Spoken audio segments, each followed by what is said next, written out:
Hello everyone and welcome to my YouTube channel. This video is about flying the ASW-20 on a cross country.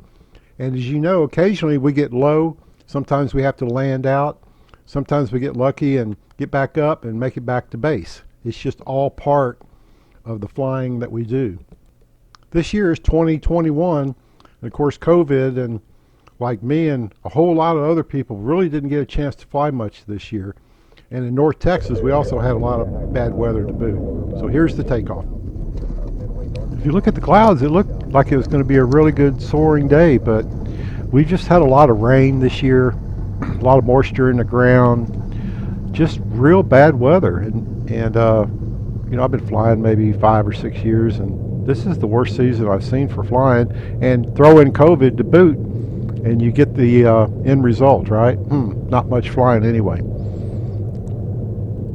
So far I've had 3 land outs, and lucky for me they were all at grass strips, so I was able to get a aero tow out, which is pretty much a luxury. Normally you'd have to take it apart, put it in the trailer, it's a lot of work, get your friends to help you, blah blah blah, but that's just part of the sport. You are going to land out sooner or later. Sometimes you'll make it up, get back up high enough and get on back to base. Sometimes you won't, but we prepare for this. We practice this over and over during your training part. Kind of some of the numbers I like to use is 3,000 feet above the ground, just a general area where you might land. Once you get about 2,000 feet above the ground, you need to have a Pacific landing area or maybe a backup area to land. And I was about 25 miles south, TSA, that's our soaring club. There were a lot of green areas around me, but I found this one huge area is right there down on the left there, barely could see it. This huge area that was brown. There was no crops or anything like that. There were no ruts or any of that kind of stuff, so you could literally land any direction. As you'll see, the altimeter is reading about 1,900 feet, and that's above sea level. So subtract about 600 feet and you'll get feet above ground. I still had a few minutes to make a decision, but once I was at this altitude, I already put my landing gear down. I just wanted it out of the way, make sure I didn't have any issues with it, and I was committed to landing, but I certainly was going to keep trying until I was 900 feet above the ground, and then what we do is set up a normal landing pattern just like we do every time we land at the airport. I kept working any available lift. Once you find some, you just don't go, okay, forget it, we'll go somewhere else. We don't have the altitude to do that. So we'll work any lift we have, even if it's zero sink. And that's basically what I did for about 20 minutes over that field. And eventually I'd maybe gain 50 feet, then 100 feet. And I'm thinking, whew, I hope I can make it back to base. But it definitely gets your heart rate up a little bit when you're going to land out, because it's not planned, but you certainly look down at the ground. Do you have any power lines in the way? Houses can have telephone wires going across that you may not be able to see. You really want to land in the middle of the field. You don't want to just pull up next to a house because it's convenient for you. You land in the middle of the field, be safe, stop, and then call for somebody to come get you. Help me, help me. Somebody come get me. But luckily on this one I didn't have to call and request help, you know. And just look at those beautiful clouds. You know, when I'm down lower like this, maybe I'm disconnected from the thermals under the clouds over there. You just don't really know for sure, but you know, I just think, come on, man, this looks like a good day. But you know, again, we just had a lot of moisture this time of the year, had a lot of rain, and of course that's going to affect some of our soaring conditions. So I've been circling over the field now for a few minutes, and as you can see, I can gain some, then maybe I'll lose it a little bit, but I still have sufficient altitude to continue working any available lift. But once I'm about 900 feet above the ground, that's my cutoff. So flying out here in North Texas, you look around, you'll see we've got all kinds of places to land land out. We got huge amounts of vacant space out there and farmland. And we also have a lot of airports around, private airstrips.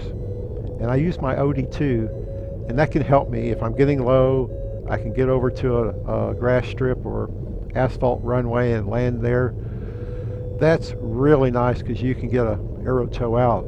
But if you land in a field somewhere that's not an airport, we are not going to land there and tow you out with an airplane. That's just not going to happen. That's just the rules that we fly with. I'm using a Hero 5 GoPro camera, and you'd think, why? I mean, that's been around a long time. It's old technology. But guess what? It works perfectly with dashware, and it will automatically sync your data to the video and make it absolutely perfect. That was one of the last things that dashware did before they sold the company to GoPro. So if you're interested in doing this, go out there and get a Hero 5. It's probably just $100, $125. And when you take the video card out and put it in, you can sync everything beautifully without manually having to do it. And it's really a nice feature. So if you want to try it, get the Hero 5, and if you have any questions about it, you can send me an email or a text message. I've helped a number of people work through this, and it's just a new thing, something new you have to learn, but that's just the way it is. Almost everything computers today, changes every day. For those not real familiar with gliding, the glider is ASW-20, and it's a B model. And for glider guiders, they'll know more what that means. The wingspan is 15 meters or about 45 feet. And typically when I'm thermaling, it's probably around 55. When I'm flying between thermals, I'm flying, say, 70 to 80 knots. So you're probably talking 80 to 90 miles an hour.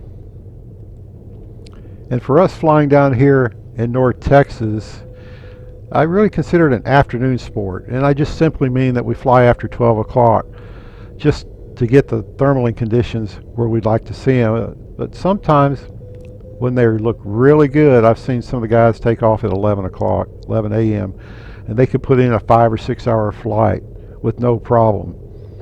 Just amazing. So now it looks like I've gained about 130 feet of altitude, and you'll notice right here, I guess I found the lift a little bit better on this side, so I changed directions, and hopefully that'll help. Sometimes it's a good idea, and sometimes you find out you're in sync again. And it's just something you have to go through, and it's a lot of practice to get this down. And there's no such thing as a perfect glider pilot. It's just, there's some really good ones, and somebody like me, just an average old guy going out there and having fun. I started my flying career when I was about 4 or 5 years old. My dad had a Comanche 250 at the time. This is around 1960, and I found the old paperwork on it, and he paid $7,500 for it. But back then you could have bought a brand new house for $7,500. So in reality, it wasn't cheap at all. Then I started flying free flight, control line, the Cox airplanes. Those were cool with an 049. I just really wanted anything that would fly, and I try to understand it and just kind of enjoy the hobby. Of course, model rocketry is another one that was fun, and I still do that today.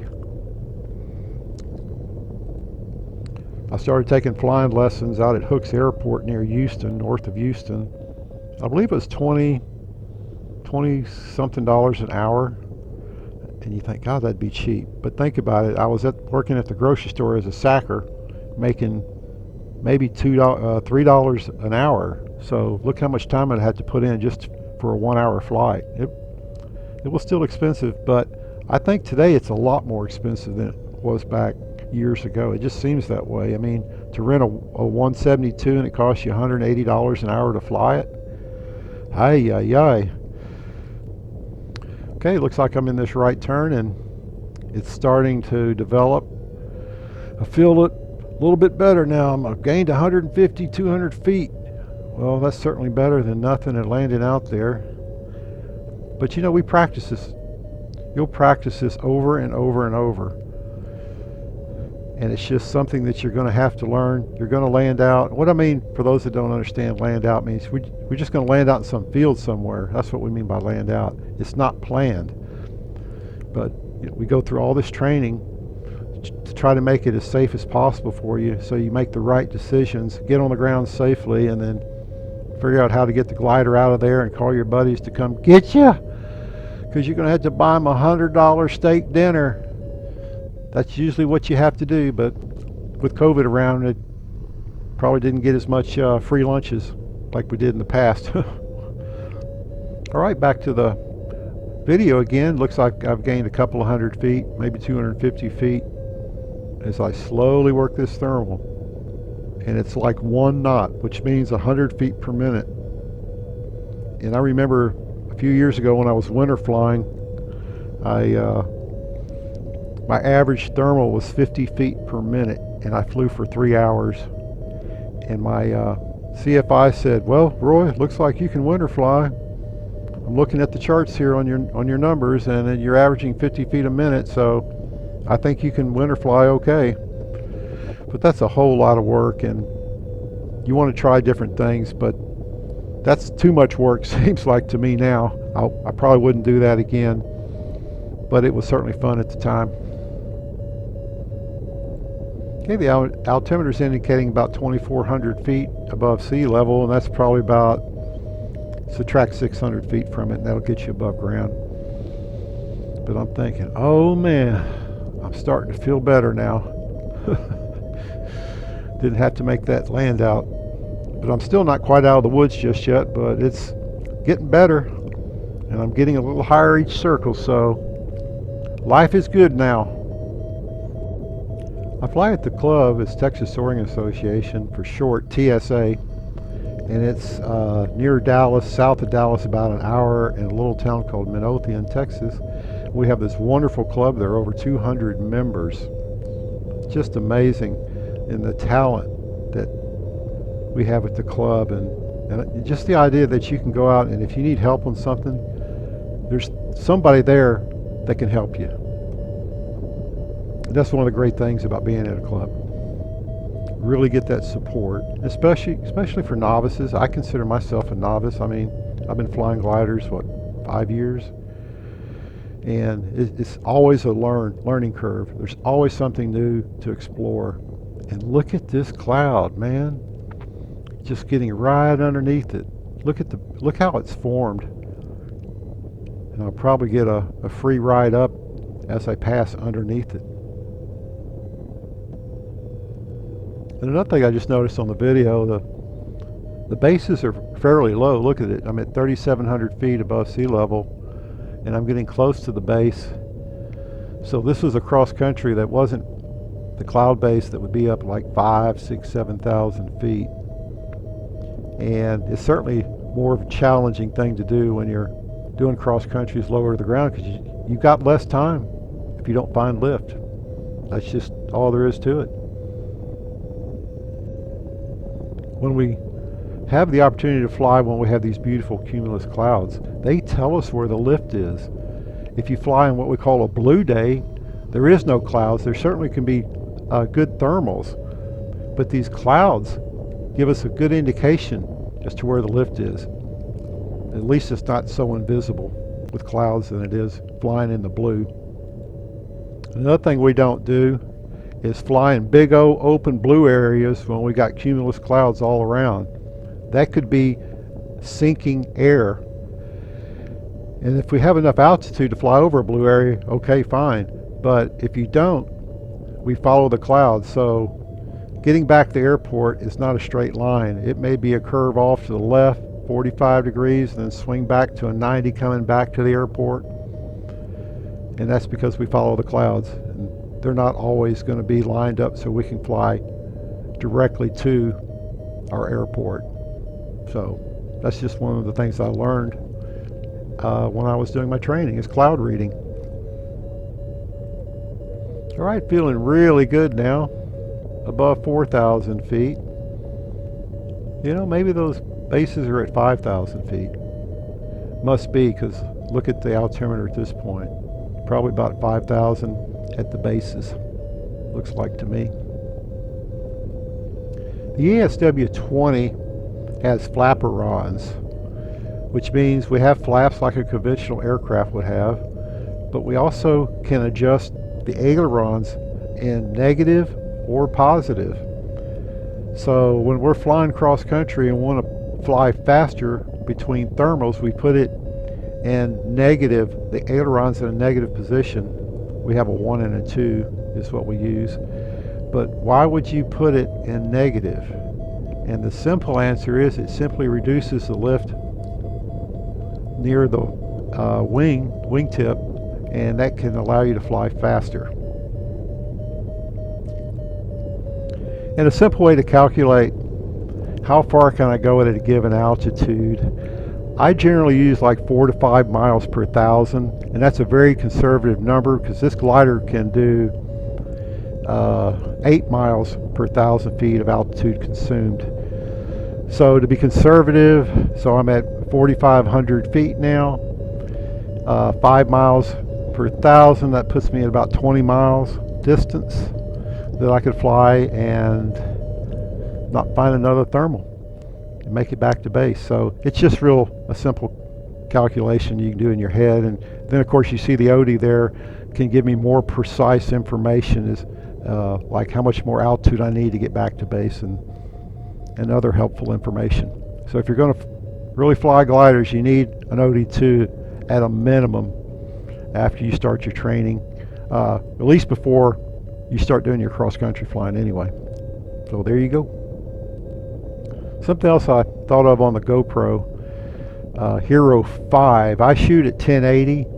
You can shoot at maybe 2 or 4K, but those video files are so big and it makes it real time consuming to download it and put it into your editing suite.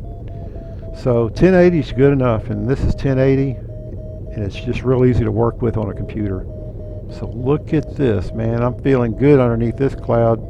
Real nice. Looks like 500 feet per minute rate of climb coming up near the base.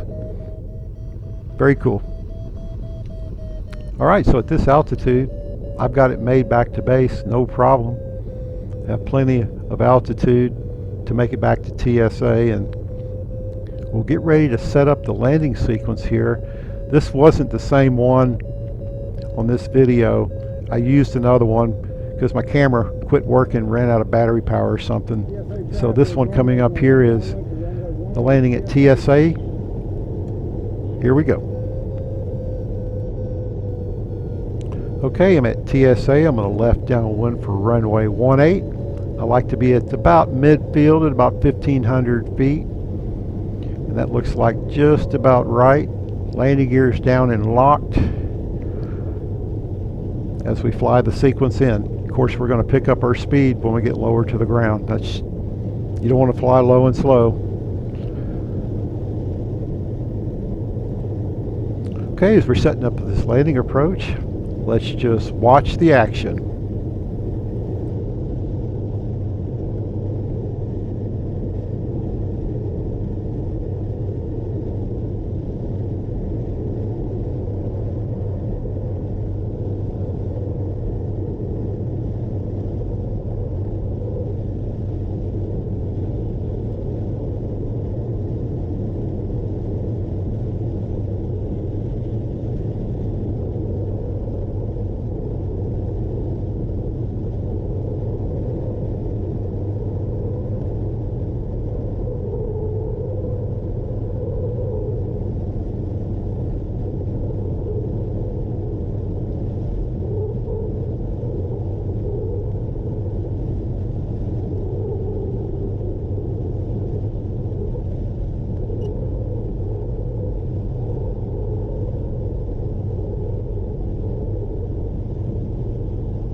Okay, we continue to fly the aircraft. We're on the ground.